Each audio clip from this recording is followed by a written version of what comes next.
नमस्कार. आमच्यासोबत आज एक ट्रान्सप्लांट पेशंट रिसिपेंट आहे. त्यांचं नाव आहे प्रवीण सावंत. हे रत्नागिरीचे आहेत आणि हे त्यांचा अनुभव आज तुमच्यासोबत शेअर करणार. तर प्रवीण, तुझं ट्रान्सप्लांट कुठं झालं आणि तुझा अनुभव कसा होता आणि तुझं डॉक्टरचं नाव काय? माझ्या डॉक्टरचं नाव सर ऋषिकेश देशपांडे आणि अश्विन पाटील सर.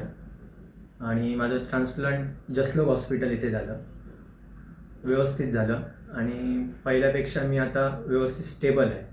युरिन वगैरे चांगली होते आणि सगळं आता व्यवस्थित आहे. पहिल्यापेक्षा थकवा वगैरे आता काही नाही आहे. ओके. तर तुझं मताने ट्रान्सप्लांट आणि डायलिसिसमध्ये तुला महत्त्वाचं काय फरक काय दिसतो आहे?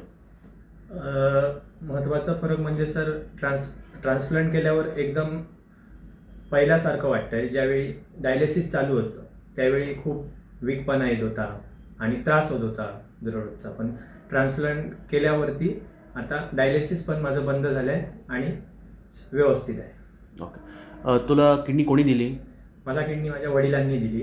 ओके. त्यांची तब्येत कशी आहे आता? त्यांची तब्येत आता एकदम ठीक आहे, नॉर्मल आहेत ते, व्यवस्थित. ते सगळं काम करू लागलेत का आता? हो, आता सगळं काम करतात. ओके. त्यांना किती दिवस ठेवलं होतं आपण हॉस्पिटलमध्ये? 5 दिवस ठेवलेलं फक्त. ओके. आणि तुझं डिस्चार्ज झाल्यानंतर तुला कसं वाटतंय? तुला काय जास्त त्रास केसाचं काय वाटतंय का?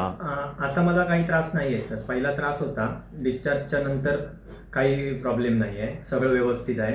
युरिन व्यवस्थित होते, मोशन व्यवस्थित होतं आणि सगळं ठीक आहे. असं तुझं लेटेस्ट क्रिएटिन किती आहे? आता लेटेस्ट माझं क्रिएटिन 1.29 आहे आणि हळूहळू आता खाली येणार. ओके. तर तुला सगळे गोळी सूट कसं झालेत आता?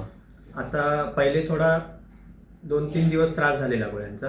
आता काही त्रास नाही आहे, आता व्यवस्थित आहे. गोळ्या घेतल्यावर व्यवस्थित वाटतं आहे. ओके. थँक्यू.